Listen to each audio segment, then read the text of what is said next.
Mmawa bwino ndipo muli ndine yankho seunda koma payamba na imiti yake.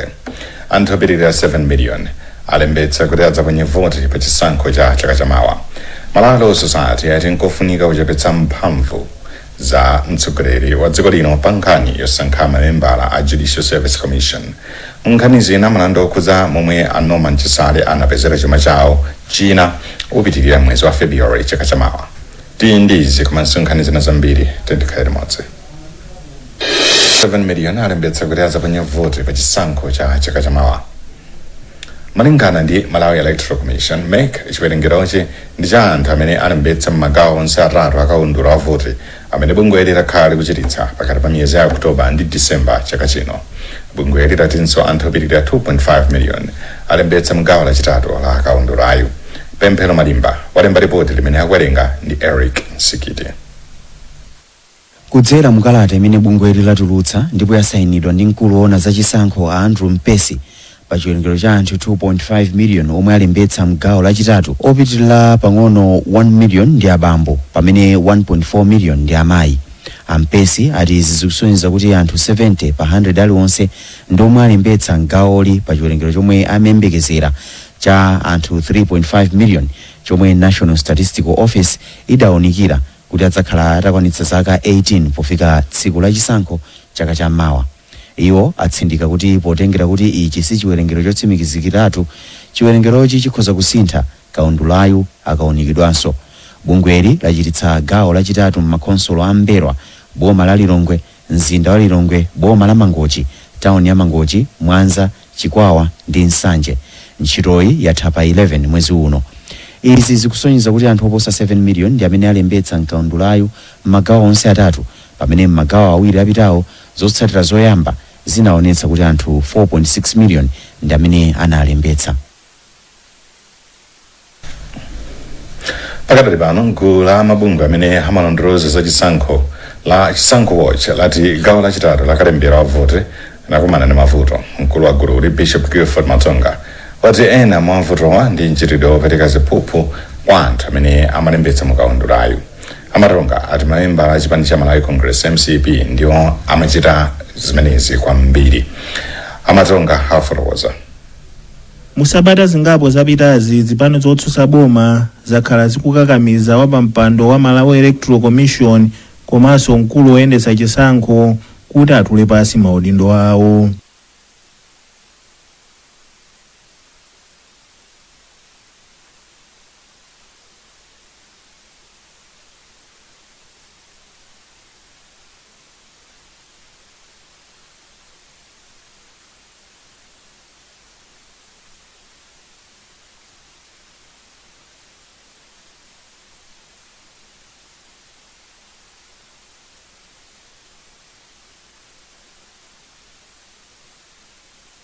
Takhala tikufotokoza mu ndime zinazi ziwirizi kuti pali anthu ena amene akhala ngati kuti akupereka ziphuphu kwa anthu amene anayenera kukalembetsa, kukhala ngati chikole kapena nyambo, kumapatsa anthu ndalama pa mzere wokalembetsera mavoti. Komanso kumvetsa chisoni kwambiri nkuti anthu ena amene ali ogwira ntchito ku MEC ndikulandira nawo ndalama zimenezo. Ndiye mfunso nkumati ngati ameki akulandira ndalama pa mzere wa anthu kuti akulembetsa za mavoti, iwo ndikulandira nawo, komanso nkulola kuti anthu pa mzerepo adzilandira ndalama ngati zimenezo. Kodi malamulo mdziko muno amalola zimenezi? Kodi nanga kutsogoloku nthawi ya chisankho kodi ngati sitipangapo kanthu pa nkhani ngati zimenezi, kodi chisankho chimenechi chikhala cholongosoka? Nkhani mchipani cha MCP Ajese Kabira wati gululi libweretsa umboni wa zimene likunenazi. Tikadali pa nkhani ngati yomwe chipani cha MCP choti sichili limodzi ndi zipani zina zotsutsa boma zimene zikufuna kuti wapampando wa bungwe la Malawi Electoral Commission a Annabel Mtelimanja, mkulu woyendetsa chisankho a Andrew Mpesi komanso mlembi wa mkulu wa bungwe la NRB Ampaso Sambo atole pansi maudindo awo. Mlembi wa mkulu wa chipanichi a Richard Chimwendo Banda wadzudzula zimene adayankhula phungu wa chipani cha DPP Victor Msowa zimene ena akuti zitha kuwalezera ziwawa. taunga sabora afotokoza. Musabata zingapo zapitazi zipano zotsutsa boma zakhala zikukakamiza wapampando wa Malawi Electoral Commission komanso mkulu woyendetsa chisankho kuti atule pasi maudindo awo. Mwazina zipanizi zimati anthuwa siwoyenera kugwira ntchito yoyendetsa chisankho cha chaka cha mawa. Koma mlembi wamkulu wa chipani cha Malawi Congress Richard Chimwendo Banda ati chipani chawo sichithirapo ndemanga pa nkhani iyi. Nde ifeyo tikayankhapo chani pati sitilenga nawo gawo pakasankhidwe ka munthuyo kafufuzidwe ka munthuyo nde ife tizikayankhapo chani pamene mamusankha ife sinatenge nawo gawo. Chikatifuze nchiyani palibe chimene tingayankhulepo chifukwa munthuyo amasankhidwa ndi Judicial Service Commission amakatsimikiziridwa ndi nyumba ya malamulo. Anthu osewa ndi malamulo a dziko komanso amaona kuthekera kwa anthu. Amalawi akuyembekezeka kuponya voti ya president, aphungu a nyumba ya malamulo komanso makansala pa 16 Septembala chaka cha mawa. Chiwerengero cha anthu omwe ataya miyoyo kamba ka namondwe wa Chito chafika pa asanu ndi awiri. Yatsimikiza izi ni nthambi yoona za ngozi zogwa mwadzidzidzi. Omalirawa ndi ochokera m'maboma a Salima, Machinga, Kasungu, Blantyre ndi Lilongwe. Kudzera makamaka nkalata yopita kwa Nkhani, mkulu wa nthambi a Charles Kalemba wati pakatali pano iwo akubweretsa pamodzi thandizo lopita kwa anthuwa. Mtolankhani wathu Jason Mmawa anayankhula ndi mneneri wa nthambi Achipiriro Khamula. Monga mmene tinafotokozera dzulo kuti makhonsolo apangabe kauniuni wa mmene anthu ndi katundu akhudzidwira ndi namondo wa Chito, talandira malipoti atsopano ochokera makhonsolo ndipo padakali panopa mawanja 7,721 omwe ndi anthu pafupifupi 34,741 akhudzidwa. Zachisoni kuti chiwerengero cha anthu omwe atisiya chafika pa 7 kuchoka pa awiri. Anthu atatu atisiya ku Salima ndipo ena anayiwo atisiya maboma a Kasungu, Machinga, Lilongwe komanso Blantyre. Anthu okwaniranso 16 avulala mosiyanasiyana. Padakali panopa mogwirizana ndi mabungwe osiyanasiyana komanso makhonsolo tikhala kupereka thandizo maboma okhudzidwa. Tionjezereponso kuti masiku apitawa tinatumiza anthu ogwira ntchito yothandiza kupulumutsa anthu pa nthawi ya ngozi maboma omwe ali pa chiopsezo, koma anthu atachotsa konse chifukwa Chito sakuperekanso chiopsezo pa nyengo ya dziko lino. Bungwe la Malawi Law Society lapereka maganizo akuti nkofunikira kuchepetsa mphamvu za mtsogoleri wa dziko lino pakasankhidwe ka mamembala a komiti yayikulu yoyang'anira kugwira ntchito mabwalo a milandu ya Judicial Service Commission. Malamulo a dziko lino amapereka mphamvu kwa mtsogoleri wa dziko lino kusankha nthumwi zisanu ndi ziwiri mwa 11 za komitiyi. Akuluakulu ku bungweli afotokozera Nkhani mu mzinda wa Blantyre kuti pakadali pano apereka mfundo zingapo pamene akuonera kuti lamulo latsopano lakagwiridwe ka ntchito ku mabwalo a milandu limene alikambirane nyumba ya malamulo likuyenera kukhalira. Patrick Mpaka ni mkulu wa bungweli ndipo adayankhula ndi Isaac Salima. Ikuchita improve kuchoka pa manamba anthu muli panopa muli anthu 5 akufika pa 11, komano tunena kuti mwina pa 11 ipo achulukirepo anzathuso oti amene si maloya achepereko anthu mwina kumakoti komanso aku executive branch. So machisanso panopa muli Solicitor General ndi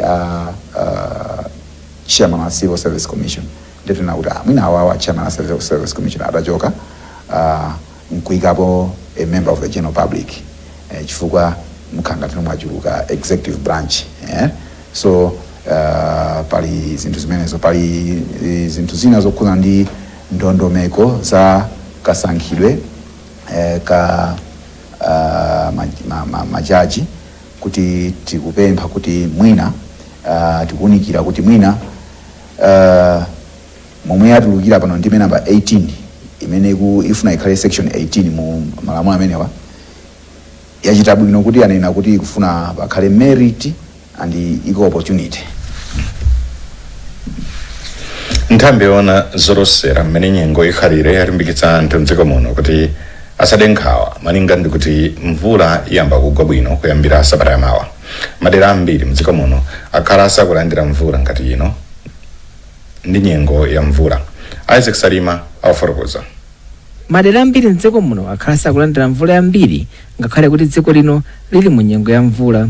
Izi zidachititsa kuti madera ena mbewu zimene adazidzala msanga ziyambe kufota, koma mkulu wa bungwe limene limayang'anira za nyengo mdziko muno aluse mtiratira wati amalawi asade nkhawa malinga ndi kuti mvulayi iyamba kugwa posachedwapa makamaka sabata yammawa. Mvula inde mwina sabata ino ikuoneka kuti ndi yapatali koma anoti kamafika mwina sabata yammawa kufika huko ikuoneka kuti mwina mvula ikhoza kubwera madera ochulukirapo ndithu.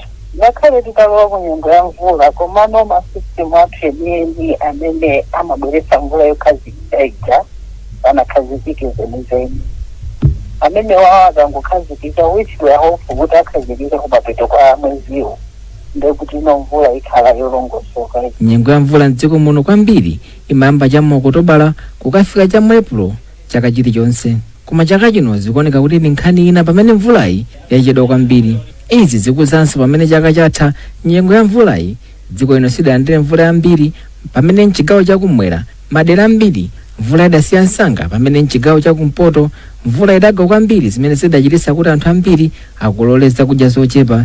Malinga ndi izi anthu ambiri mdziko muno sadakolole bwino ndipo ambiri akufunikira thandizo la chakudya.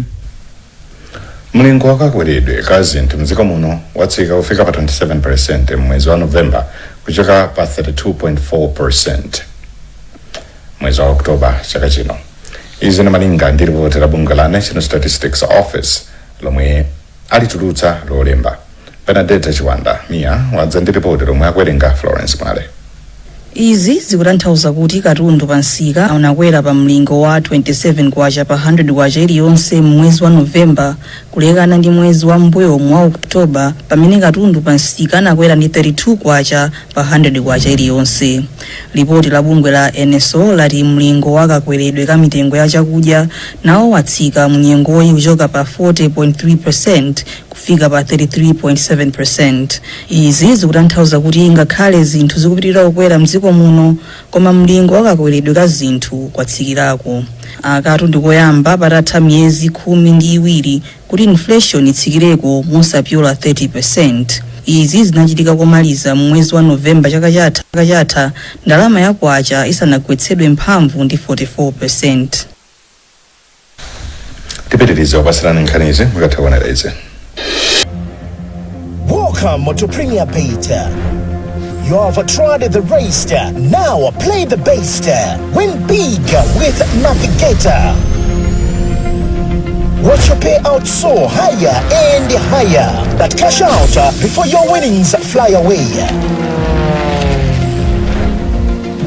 Join the fun now at Premier Beta. Beta with the best.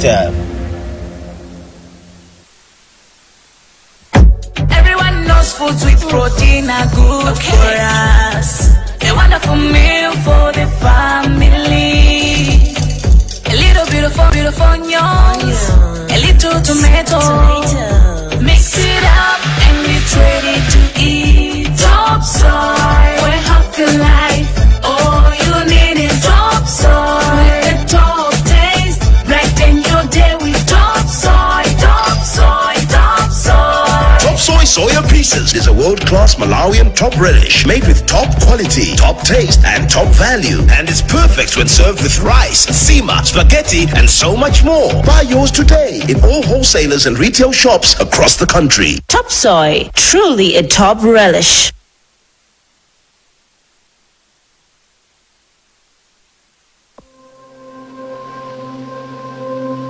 As a child growing up, I always remember starting each day with the trusted sweetness of Ilovo sugar. The beautiful smell of Zitumboa and sweet tea brought a big smile on my father's face. Mother was always there, smiling while we enjoyed our breakfast. At every family gathering, everyone was happy when Mother brought out her secret weapon, the Ilovo sugar pack. Because we all knew that the mandasi, zikumuyoyo, toba, and many other delicious foods she prepared would create lasting memories. Now that I'm grown, these stories, I don't only tell my family and friends, but I let them experience it for themselves every time they have a taste of food prepared with Ilovo sugar. Ilovo sugar, the trusted brand from generation to generation. Ilovo sugar, take it, mpamvu. Anthu okhuzidwa ku chigawo cha mtsinje wa Shire adandaulira bungwe la Roads Authority chifukwa chochedwa makamaka kukonza misewu kwaderali.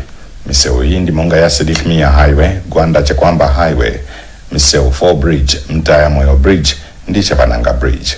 Wezigausi ali ndi ripoti. Popereka chikalatachi lachiwiri mu mzinda wa Lilongwe kuma office a Roads Authority, mmodzi mwa anthu okhuzikawa Anthanda Nkhomanjiwa anati iwo ndi okhumudwa kamba kakuti misewu yambiri ku dera la Lowa Shire sikukonzedwa monga momwe zigawo zina zikuyendera. Iwo ati ku Lowa Shire misewu yambiri inaonongeka ndipo bungwe la Roads Authority likuyenera kuti lichitepo kanthu powathandiza anthu aderali. Madandaulo anga kwambiri ndionena kuti nkhawa yanga ili pamvula chifukwa chonena kuti misewu imene abwera pano kwa ndi M1 komanso inaduka kwa zaka ndeko kukubwera azanyengo akhala kulengeza kuti kukubwera mvula yambiri kwambiri yochuluka yomwe kundipasa nkhawa kunena kuti kodi azibale anga kuchite vale ayende bwanji nthawi ya mvula. Poyankhulapo atalandira kalatayi mneneri wa bungwe ya Roads Authority Aposha Kajanga anati ofesi yawo ndiyotsegula kulandira madando osiyanasiyana okhuza misewu mdziko muno. Bungwe lathu ntchito yake ndiye kuona kuti misewu ili bwanji osati dera limodzi koma madera onse a dziko lino la Malawi, ndipo ndikukhulupirira kuti nkhani zonse zimene alemba umo mayankho ake ali. Kalatayi inaperekedwa ndi msungwana wa zaka 24 amene adalephera kuti apereke kalatayi masabata ambuyowo kamba kakuti akuluakulu ogwira ntchito ku Roads Authority kudalibe kuti alandire kalatayo. Bwalo la milandu mu mzinda wa Blantyre dzulo lalephera kuyamba kumva milandu okhuza kapezedwe ka katundu wa Norman Chisale. Nkhani yakhala ikuvuta kuti iyambe mbuyomu kamba kuti bwaloli limamva mapempho ochokera kumbali zokhuzidwa. Malinga ndi oyimira Chisale a Chance Kondwe yomwe apereka mapempho awiri amene akufuna bwaloli liwaunike kaye. Madandaulo akanaloti mapepa documents amene tikufuna kugwiritsa ntchito poyankha mlandu wa forfeiture. Documents anatengedwa ndi aboma nthawi yomwe amamanga Chisale. Ndiye tifunanso documents amenewo chifukwa documents ndi mataito, documents ena ndi sale agreement. So tikufuna documents amenewo kuti tigwiritse ntchito pochita prepare defense ya Mr. Chisale amene ali woyankha mlandu woyamba. Kumulira ndoti milandu iyi aitenga nthawi itatha molingana ndi malamulo amene timatcha Limitation Act. Komanso asumira anthu olakwika chifukwa nkhani izi ndi za civil forfeiture proceedings amayenera kusumira chinthucho osati kusumira anthu. Boma mchaka cha 2021 lilanda katundu wa Chisale poganizira kuti anampeza munjira zachinyengo. Pakatali pano boma liri kufuna kuti bwaloli lipereke chitetezo kuti katunduyo agulitsidwe. Mabungwe onse akunja tsopano akuyenera kugwira ntchito ndi mabungwe amene saboma mdziko muno pogwira ntchito zawo zosiyanasiyana. Bungwe la NGO Regulatory Authority ndi limene lanena izi pa kadzutsa amene linakonzera mabungwe a mdziko muno powadziwitsa zina zatsopano zokhuza mabungwe amene saboma. Selina Tambula ali ndi zambiri. Mkulu wa Ngora kuno ku Malawi a Edward Chileka Banda wati izi zikutsatira kutsindika kwa ndondomeko zatsopano za boma. Mwazina ndondomekoyi ikutsindika kuti mabungwe akunja akuyenera kugwiritsa ntchito 30 pa 100 kwacha iliyonse ya ndalama zawo kudzera ku mabungwe a ku Malawi. Achileka Banda akufotokoza. China chachikulu chimene tafotokozera ma NGOs komanso general public ndiye kuti mabungwe onse amene akuchokera kunja kwa dziko kudzagwira ntchito m'Malawi muno akuwuzidwa kuti adzigwira ntchito ndi mabungwe amene ali ku Malawi kuno. Cholinga nchonena kuti pang'ono ndi pang'ono mabungwe amene ali ku Malawi kuno azithanso kuphunzira ndi kukhala ndi zipangizo zomwe akhoza kugwira ntchito yawo chifukwa kuti timaona kuti tikangokhala ndi mabungwe amene ali akunja kumagwira ntchito kuno ndikuti mabungwe athu ali kuno saphunzira komanso nthawi zambiri mabungwe amene saboma amatha kungogwira ntchito ija kwa kanthawi kochepa ndiye akamaliza ntchito ija amasowa woti apitirize ntchito ija ndiye malamulo atsopanowa akunena kuti 30% ya ntchito zimene mabungwewo akunjawo adzigwira mdziko muno ayenera kuti akhale pa ubale wabwinobwino ndi mabungwe amene saboma akwathu kuno ku Malawi. Ndipo Asharifa Mia ndi mkulu wa bungwe la Gift of the Givers kuno ku Malawi. Imene itayilandira bwino chifukwa si chinthu chatsopano ngati international organizations takhala tikuzidwa mzaka zambuyo kuti tikuyenera kugwira ntchito ndi maloko NGOs ku Malawi kuno. Komano ndichosangalatsa kuti lero zapangidwa formalize kuti aliyense ayenera kupanga comply komanso tizizi fufuza kuti kodi tikupanga comply ndi zimenezi kodi 30% ya income yathu ikupita through local NGOs nde tachilandira bwino kwambiri. Ndondomeko zatsopanozi zikuperekanso mphamvu ku ngora yokha kulembera mabungwe onse amene si aboma mdziko muno. Nkhani zathu ndi zomwezi koma tisadasiyane na insemeti yake anthu opitirira 7 million alembetsa kuti adzaponye voti pa chisankho cha chaka chamawa. Malawi Law Society yati nkofunika kuchepetsa mphamvu za mtsogoleri pa dziko lino pa nkhani yosankha mamembala a Judicial Service Commission. Nkhani zina mlandu okhoza momwe Norman Chisale anapezera chuma chawo china opitirira mwezi wa February chaka chamawa. Ndine Yankho Selda.